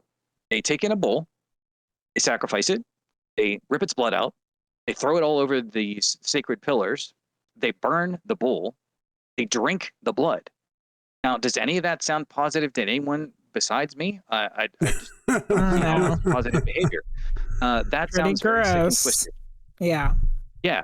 So, in other words, the demigods chose darkness from that point. So, what I did is I looked at the most vital information of all time, looked at the 7-degree program that Bushby uncovered, and then I reconstructed the program back to, I think, what its original form was like. And I put that information into the Math Wizard so that people can see it for themselves. The premise behind the Math Wizard was that a grandson of Poseidon is being offered the path to enlightenment that had once been offered the demigods because they wanted to create a great pyramid network to protect the whole planet. But in order to do that, he'd have to pursue the path to enlightenment. So as he goes through the course to enlightenment, you, the reader, can go through that same course. And there are links in there that will show you things that, most times only an engineer would ever see. And I'm not saying that that's the only type of stuff that's in there, but you'll see the flow of stress in materials. You'll see microscopic life forms that most people aren't even aware exist that are more fundamental to our being than DNA. You will see the human energy field, the aura that comes off the human body. You will see the origins of the cosmos. You will see many other things that have been linked into this material so you can follow this path to enlightenment for yourself. So I just wanted to get that in, and we can certainly carry this conversation any direction you want to go from here. All right, Jenny, I know you got some stuff stirring around there. So I don't know where to go. It's like so many things. yeah, I keep backtracking because there's just a ton of information. Yeah.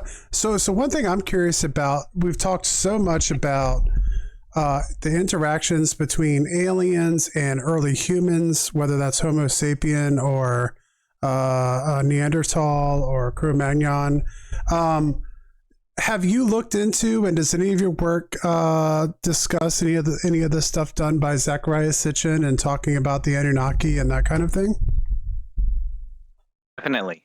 So what happens is that it appears as if there was an initial reptile interaction in ancient times, leading to conflicts and possibly wars. When the demigods went on the path to darkness, they were encouraged on the path of world conquest, which meant fighting the Lemurians and the Cyanians. And there was a great conflict back then, and there was corruption. And I think a lot of the Cyanians went to the dark side as well. And a series of catastrophes took place until the next major significant event. Now, I realize I'm totally putting myself up there for mass ridicule by backing up the research that shows up next.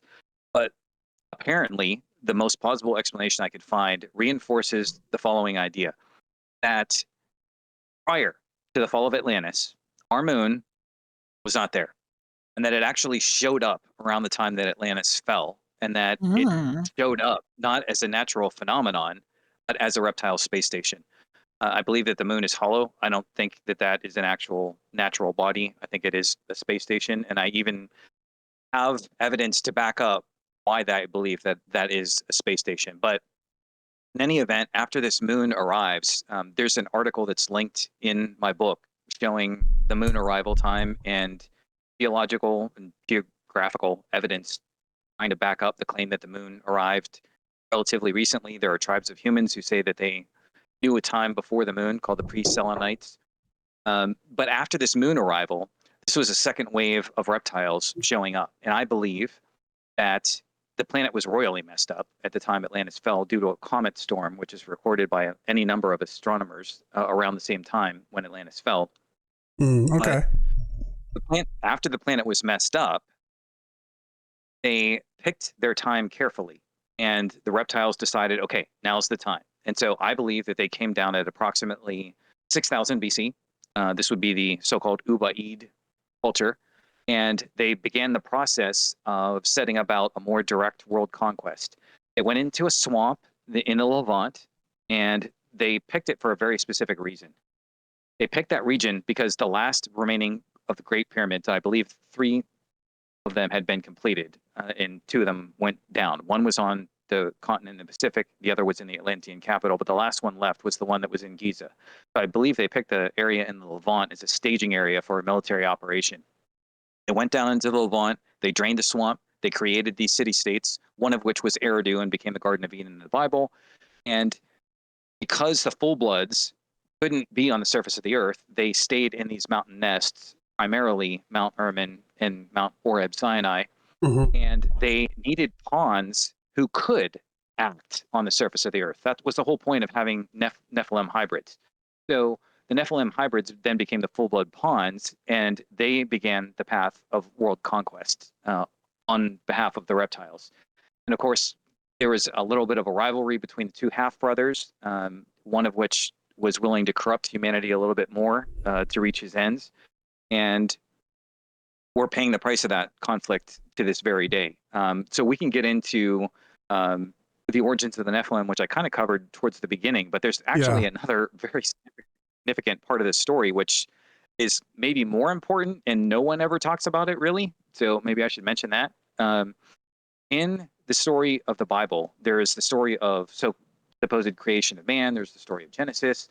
What my research all shows is that that is nothing more than the creation of the Sumerian civilization. That's all that is. It's not the creation of the world, and the world wasn't created at 4,000. That was the creation of the Sumerian civilization. Once they had all their city-states up and ready to go, the Garden of Eden, aka Eridu, aka Enki's favorite spot, was a lush garden. And they needed, the Nephilim believed that it was going to be easier for them if they had to be pawns of the full-bloods. They were thinking, well, why can't we do the same thing?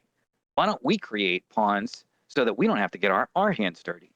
And that's exactly what they did. They found a wandering human. This is recorded in Sumerian mythology, and they created a new hybrid line. Now, this hybrid line is actually known in the Bible, and I have multiple references that talk about it. The name of the line is Rephaim. Okay, so the Rephaim appear in the Bible, and there's a reference, one of the references I rely on very heavily, R.A. Boulay, Flying Serpents and Dragons. If you don't want to purchase his book, which is excellent, you can probably find the PDF and download that and read what I read. But he's describing the advent of the Rephaim. Now, the Rephaim were, in his words, I'm using his words, Homo saurus, because they were lizard-human hybrids. So basically what the Bible is trying to get us to be all excited about was the creation of this new reptile pawn line. And that's basically what the Bible commemorates and lauds and celebrates, and wants all of us to think of as our true human origins. But as I already went through all this exposition during the previous hour, the true advent of humanity was in Atlantis at 210,000 BC. We didn't get suddenly created at 4,000 BC. That was just a creation of a new line, the Rephaim. And I do have multiple sources that talk about the Rephaim, which existed in the Levant area until about 1100, because there was a great battle, which most people have no idea that this battle was fought really either. They know a little bit about the history, but between 1400 BC and 1100 BC was something called the Rephaim-Horite War. And again, this is one of the most significant wars in history, and very few people understand that it was fought. What people do know is that there was a fight between pharaohs in Egypt and people in the Levant. What people don't seem to grasp is that the people who were running Egypt were Horites, who, I should explain who the Horites were in a second, but they were fighting the Rephaim, who were giants. Now, if you go back to the actual sources and they start talking about who they were actually fighting in the Levant, there's no talk of, oh yeah, we were fighting normal human beings who were pretty tough. They go in there and they say, we look like grasshoppers to them. These were giants that we were fighting. And even in the Bible, you hear stories of people like Goliath and other people who were clearly giants. Well, that was because they were Rephaim.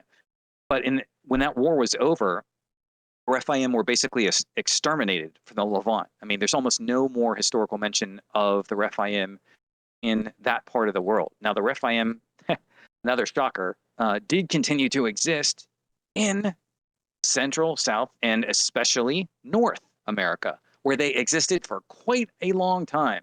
Yes, I'm going to go out there and I'm going to tell you that I believe the Rephaim were still in existence in North America, possibly in large numbers by as late as 1500 AD. Now, going back to the Rephaim Horite War, who were the Horites? Well, apparently, when the Nephilim created these Rephaim pawns to do their bidding for world conquest, Rephaim were becoming dissolute. I mean, this is the part of the world where beer was created. These people were drunk.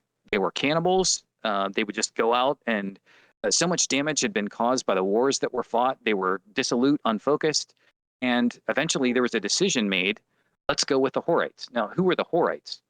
This gets back to Egyptian mythology, which again needs to be dissected as much as Sumerian mythology. Because in Egyptian mythology, you hear the story of Osiris, and that suddenly there's Horus and Set who appear. Well, what my research indicates is that Seth is actually a third son of Adam. He was a Rephaim who goes into Egypt to gain the last of the secrets of the Cyanians who were living there. And when that doesn't work out, and he does not get the information that he wants, a massive war fought before the very first dynasty in ancient Egypt ever got underway, led to a woman named Hathor being a surrogate to create a new reptilian bloodline. Because this is something they do nonstop. They're constantly trying to downgrade human DNA to the point where it's dumber and more primitive and more reptilian and less spiritual and less positive and all the rest of that stuff. They do it all the time. It's nonstop in the story. It's going on right now, right this second. It's a whole other story. But anyway, with the Horites, these are the people with elongated heads. Now, the original Cyanians were more amphibious with the cyan skin. When the Horites were created, Horus being the first of these Horites, they no longer had the cyan skin. They had reddish skin. And Horites, there's tons of references in my book going over the Horites, but one of the most interesting sources on this is Tony Bushby. Because when he talks about the Horites, he doesn't talk about them like they're any kind of normal person. Some historical references will mention the Horites. They'll say, oh yeah, they were just people who were big fans of Horus. That's all they were. But no, that's not what Bushby mentions. They were actually giants with elongated heads. And guess what? If you take a close look at Akhenaten, elongated head with male and female characteristics. Oh, now why is that? Now, if you look in the history books, they're going to say, oh, well, I think he had some kind of genetic anomaly. He had Marfan syndrome. He had this syndrome. He had that syndrome. But no, I mean, if you, again, just stick with all the evidence that I've talked about thus far. Cyanians originally had elongated heads and were both male and female. And that's Akhenaten looks just like that, except he doesn't have the cyan skin anymore because he was part of this Horite line. So what happened with the Sumerian kings, they had started on this plan of conquest where these Rephaim, starting with Adam and going through the Sumerian kings list down to like people like Noah and the rest of them, they were trying to work with them, but they were too dissolute, too unfocused, too drunk. They weren't getting anything done. So they made a switch to a new strategy. We're going to work with Horites. Abraham is the first of them. Now, one of the things that's super crazy in this research is that my research shows that Abraham is actually descended from Sargon, one of the Nephilim, also known as Nimrod. And once I came to that conclusion, this was one of the most like spectacular moments in this research. I got to the conclusion that Abraham had to be a Horite.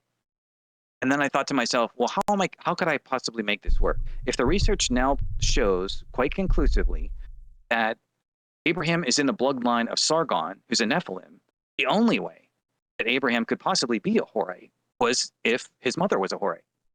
So then I stuck in a little keyword search. Was Abraham's mother a Horite? Guess what I found? His mother was a Horite.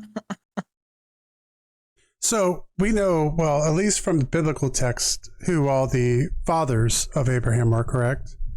I mean, I guess they go through that. Fathers? Yeah. Oh, you mean like his bloodline? Yes, exactly. Right. Yes. But just through the male side, not through the female side. Right. But there was one scholar by the name of Alice Lindsley, whose work I cite. She was the one who uncovered Abraham's mother. Okay. That'd be. I mean, so do you remember what what that was from? Where that information came from? Yeah, from Alice Lindsley. That's her name. Again, I have the citation right in my book. Okay. Interesting. We did Interesting. have a question earlier, kind of going sideways topic here. Shadowmax asked if you have any comments on the Göbekli Tepe site, specifically the prophecy of Pillar 43. Do you know anything about that? Okay, so that is a civilization that goes way back in time, because a lot of the ancient research focuses on a time period from 6000 BC onward, and Göbekli Tepe goes back, located in Turkey, to possibly 10,000 BC, making it one of the oldest areas supposedly known in this timeline. It's recorded in there about a comet storm hitting. It's just another piece of evidence correlating the downfall of Atlantis with a comet storm.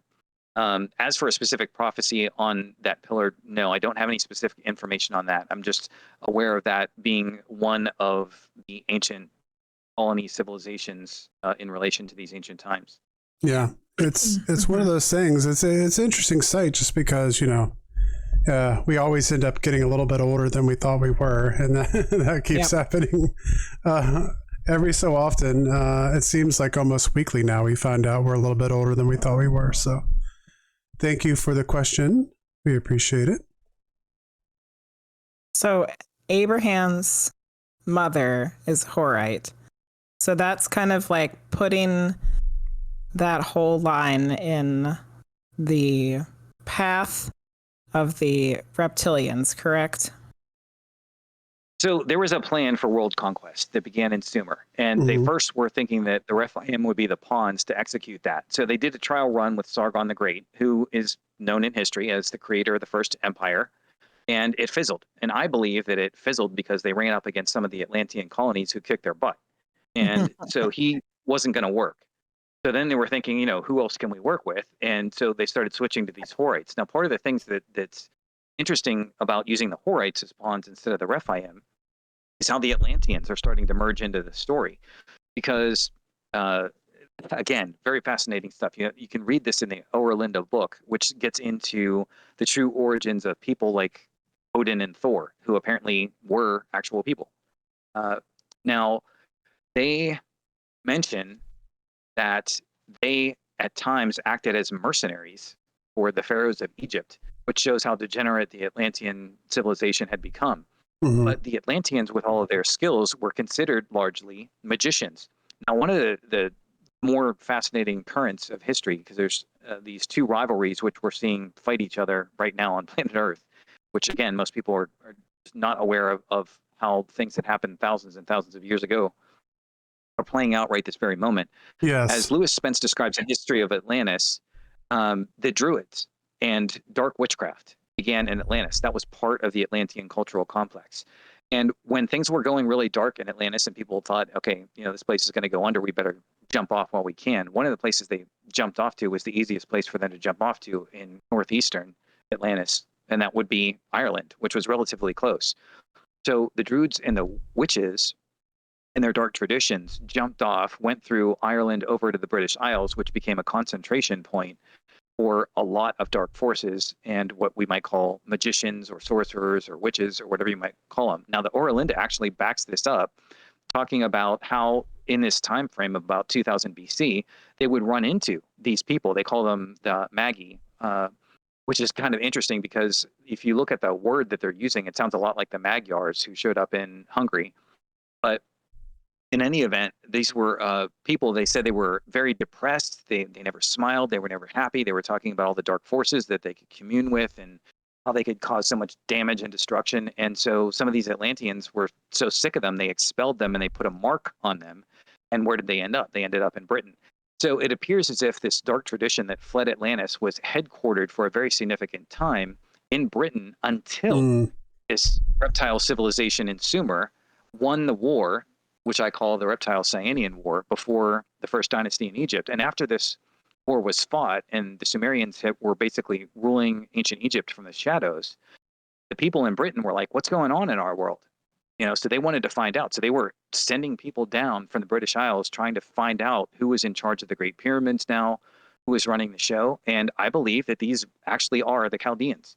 There's tons of evidence showing links between the Chaldeans and the British Isles. There's a group there in Britain called the Chaldees. Sounds an awful like Chaldeans to me.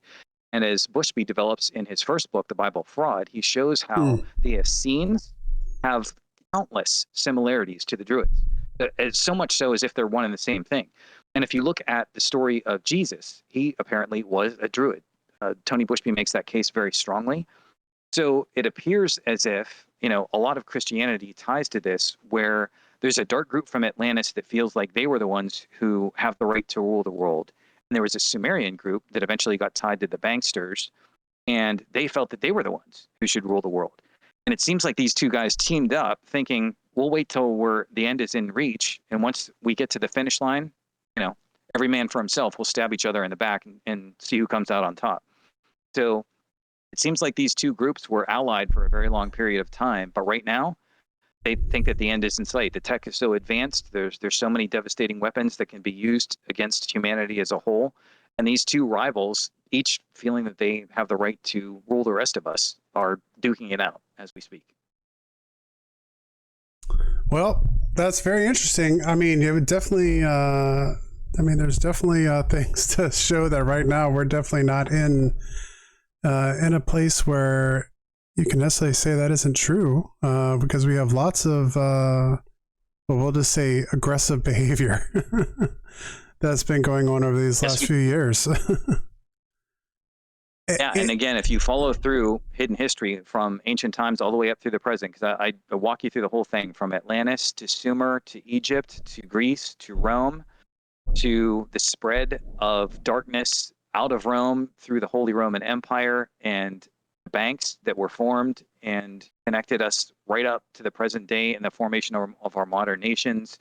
And of course, there's a huge part of the story which we had to skip for time about the giants and the human sacrifices in South and Central America, and actually in North America as well. There was a lot of sacrifice there when the giants were more towards the north. The Phoenicians, the Amazons. There's a whole bunch of other currents that had greater light. I mean, I feel very strange at this point in time, seeing the convergence of all these currents of history and knowing that very few other people can see what I've seen because they haven't gone over all this research.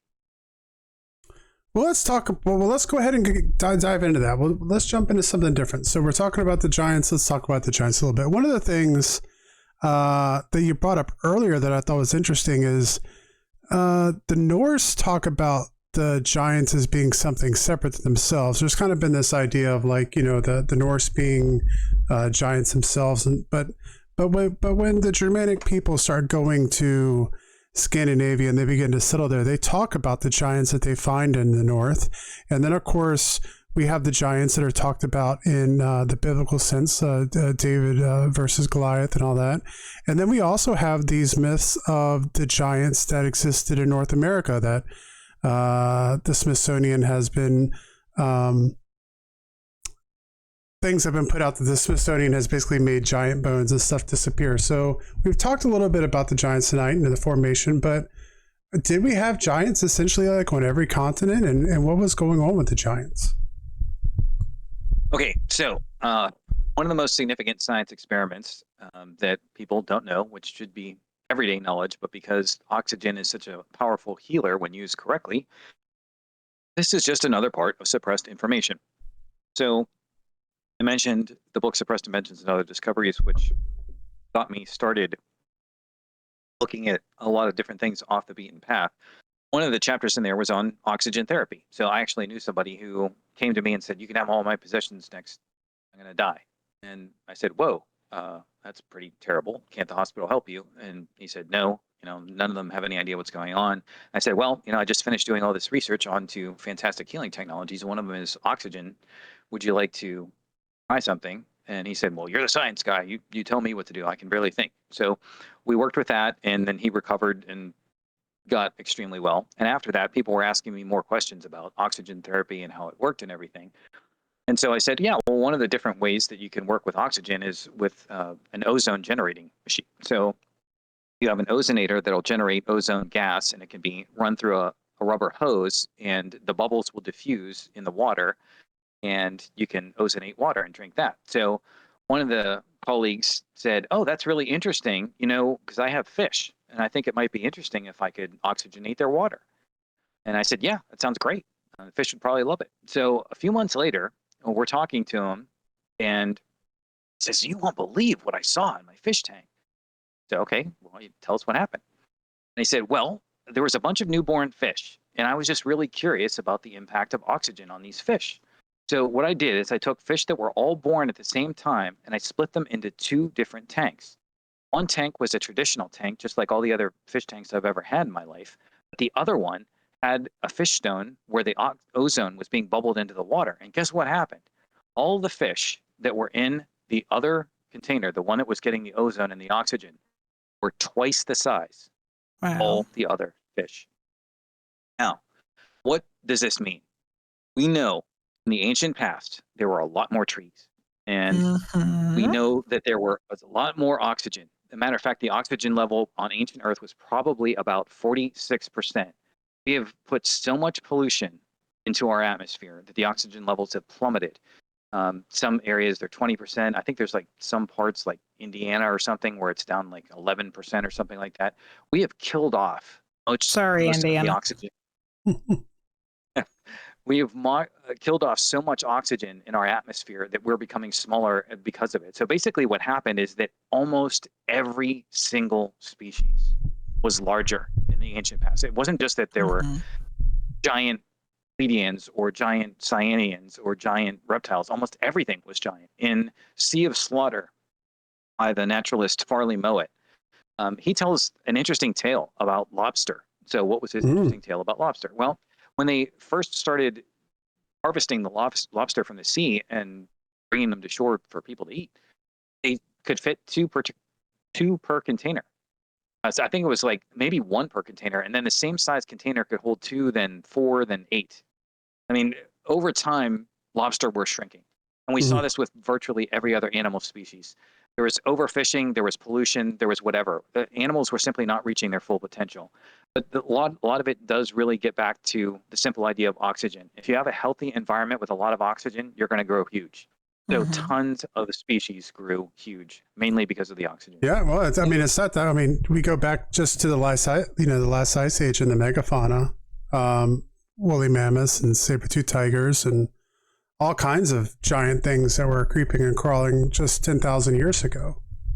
So, yeah, I mean, you look back at our history, and life has gotten a lot smaller in our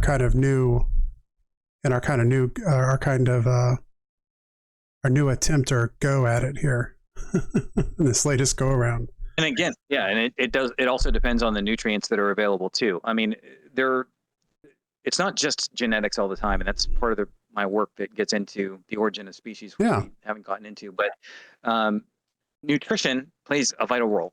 So many times people think, oh, they'll say genetics gives you the code for everything that you are. Well, it doesn't really give you the code for everything you are. It gives you a rough sketch. What you really become depends on your food.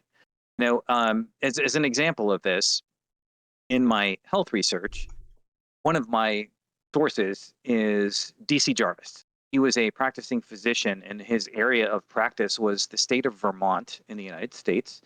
And what did he notice? He noticed that on average, the people who lived in the area where he practiced were shorter than most people in the United States. He was curious about that. So he did some digging. And what did he discover? He discovered that the soil in Vermont tended to be much lower in the specific mineral potassium. And my research shows that potassium is the master mineral. It's the primary thing that's going to make animals grow larger. And if you're in an area that, well, here, let me just jump to the generalization because it's a very powerful generalization. We are soil-made flesh.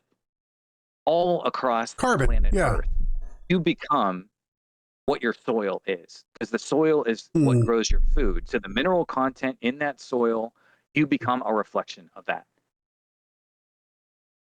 Yeah, I mean, you look at well, we're located in Virginia here, so we are kind of close to Jamestown, and they have the recreation of all the Jamestown stuff. And when you go there now and you take an historical tour, they tell you that the average male during the British English settlement of Jamestown there was roughly about 5'5", if I'm not mistaken. Now I think Yep, the sounds average about right. male in America is close to 6 foot. I've heard recently that's more like 5'10" or 5'11". But people have gotten a lot bigger. The big reason I've heard of that is nutrition, but I guess that would also entail what you're talking about with the nutrients being in the food, as opposed to eating some really soil poor turnips, as opposed to eating a whole bunch of really high, foods high in carbohydrates and stuff that they were growing in the Americas. That's partly it, but we also do have to keep in mind that there's some unfortunate things that are triggering growth, like, for example, soy infant formulas. True. That's causing women to sport breasts when they're in grade school, Yeah. maybe halfway through grade school. They're hormone disruptors. We have hormone disruptors in a wide variety of forms that could, skyrocket somebody to being really tall, but their teeth and their bones could be messed up at the same time that they're Yeah. growing extremely tall. One of the best references for this actually is Pottinger's cats, where he was preparing thyroid gland extract for industry, and he noticed that cats on a poor diet actually had longer legs. So their bones, their trabecula, the inner structure of the bones was weak, constitutionally weak, and they were much more likely to break those bones. So just because someone's taller doesn't necessarily mean they're healthier. You Yeah. have to actually look at the bones to find out for sure whether or not someone's actually healthy when they're growing tall. So there's a lot of different factors to cross-reference. What my research shows is that if you work in harmony with nature and stay close to it, you won't have cavities, you won't have trouble with your bones, you will have great health throughout all your life. There are certain tricks that are used, like, for example, with our food supply, you can make a monster tomato. Just because it's a monster tomato, though, does not necessarily mean it's a healthy tomato. Healthy. Yeah, exactly.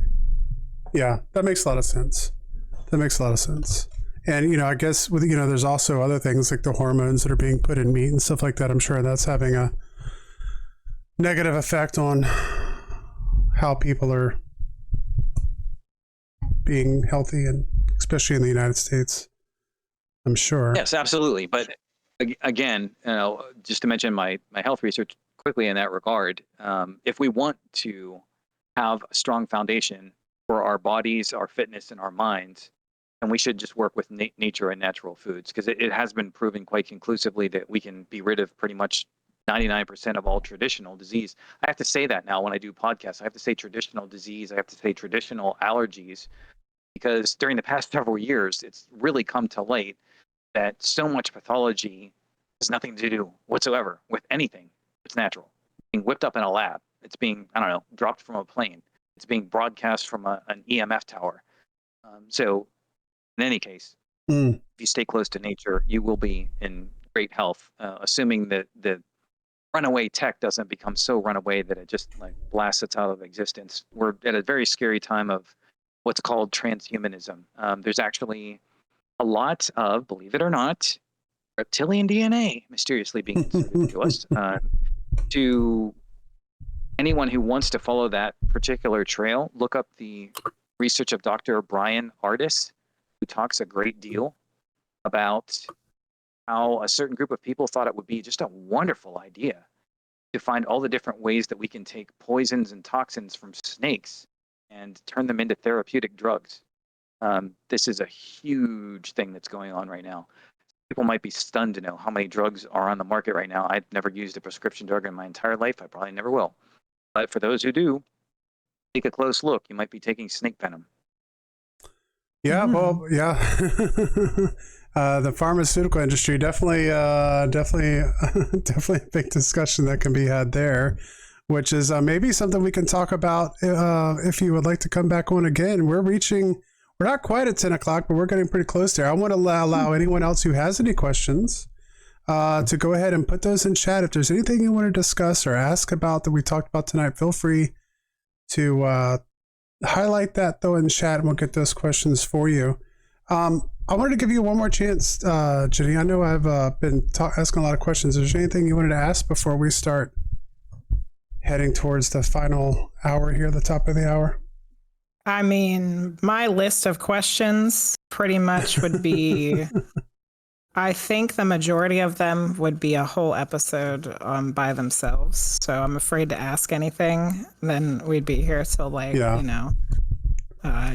forever. Let's ask just a fun question here, maybe to wrap it up for tonight. What is your favorite thing to write about? The thing that gives you the most joy to write? There's a theme that runs through my entire website, and that theme I call optimal civilization, or in my bolder moments, I call paradise on earth. So by far, what I enjoy the most is the positive. When you go through the hidden history of humanity, there is so much negativity. But when you look at the very beginning of it, when you see these beings from the stars, blonde and gold-haired, blue-eyed, fair-skinned, beautiful in form because they were living in harmony with nature, offering us in detail exactly how to meet the 10 basics of civilization, those basics being water, sanitation, food, shelter, power, heating, cooling, lighting, telecommunication, and transportation, all of them at supreme efficiency. I can see from my research, from basic level tech, working with limestone, to advanced level tech, how we can live in paradise on earth. And we can do this now if people want to learn. If you follow the Atlantean path and just say, too much work, I don't want to do that, I just want to drink beer, we're never going to get there. Okay. But if you are open to learning these things, one, I think you'll have a blast learning how nature works. You'll feel better than you've probably ever felt, and you will become healthier. You'll become fitter. Ideas and concepts that you were taught in school that maybe bothered you or didn't quite make that much sense, you can maybe do basic math in easier ways, learn ways to power, heat, cool your home. All these different things are fun and exciting. So in my writing, that's part of the reason why there's 20 novels in that fiction. I go into tremendous detail of how we can get paradise on earth. When I was a little kid, I would hear, your life is going to suck all the way through, but after you die, then you'll get to paradise. Yeah. And as a little kid, my thought was, why do I have to wait till I'm dead? Yeah, exactly. Why can I not enjoy something now? Well, what's the problem? What's the hang up? And what I discovered in my research, we could have had paradise on earth this entire time if we knew what we were doing. But the greatest minds of all time who are showing us how to do it have been purged from the history books. I know Tesla is still in the history books, but again, they only show a fraction of what he truly understood. If we use all that information, we can have paradise on earth. What's more exciting than that? I think they did try to erase him from the history books a little bit too, though. I think he's just kind of getting back into the history books again, to be honest with you, Tim. Yeah, Tesla, it's something, I didn't really learn about Tesla when I was in school, but now I teach about Tesla. I think that's been something that's kind of been a process of people finding that information and bringing it back up again, to the dismay probably of the U.S. government. But yeah, and again, there's tons of innovators whose work we haven't had time to talk about, but I put them into Hidden History of Humanity to develop the tech. There's Nathan Stubblefield, there's Victor Schauberger, there's Morey. I mean, there's just tons of fantastic work that's been done that most people don't know could propel us. It's in a very weird way. It was something I was not expecting when I was doing some of the history of technology research. If you look very closely at the 1930s, the 1930s could have transitioned us into what most people would imagine as like the year 4000. And we didn't do anything. We took all this fantastic information and we buried it instead of growing with it. It's amazing. Yeah. All right. Well, thank you so much. This next go around is the retry. You're suggesting we had a productive time together? Yeah. Well, I was going to say, because I think I have many more questions, and I think Shani does too. But I think if we get off at anything else, we're gonna go down the rabbit hole, which is a good thing. But we're headed towards the top of the hour here for the show. So I want to thank you so much for coming on the show tonight. We really appreciate it. It was a great conversation. Thank you. And if you want to do another one, just let me know. Oh, we definitely will. And Yeah, so for all of you, they're already asking if you can come back, and they just would like to throw it in there that in our paradise world where everything is connected to nature, we all agreed that we would like to still have chocolate. Chocolate was considered the food of the gods by the Aztecs, but we're gonna try to keep it closer to the dark chocolate. Yeah, yes. keep it dark cocoa. Yeah, yes, we'll be good. We want the paradise, but we must keep the chocolate. Yes. So yes, everybody's wanting you to come back, because really we only touched on like this tiny little fraction of what the knowledge that you've acquired and researched and the things that you've written about. So absolutely gonna have to come back. So you let me know, I'll be there. Sounds great. Thank you again so much for all you listening out there and on Spotify and Apple Podcasts and YouTube and iHeartRadio and all those wonderful places. Thank you so much for joining us this evening. Make sure, if you have the opportunity, to like and subscribe, give reviews, all those things help get the word out for more people to be able to listen to the episodes we're putting out. We appreciate you for listening, and we will see you all next time.